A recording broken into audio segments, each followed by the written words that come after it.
Have you ever have a broken hinge that needs to be repaired? This is one of the best solutions I've found so far for a temporary fix.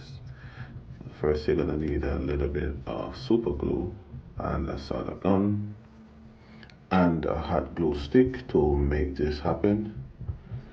You're gonna need a solder gun to replace the studs that has been broken away from the case, and to hold them in place and to melt them back into the plastic that used to be the case itself. You're going to also need the glue stick to create a bit of surface so you can hold the hinge and bond the hinge together with the casing itself. Now remember, this is temporary. This won't last for a lifetime.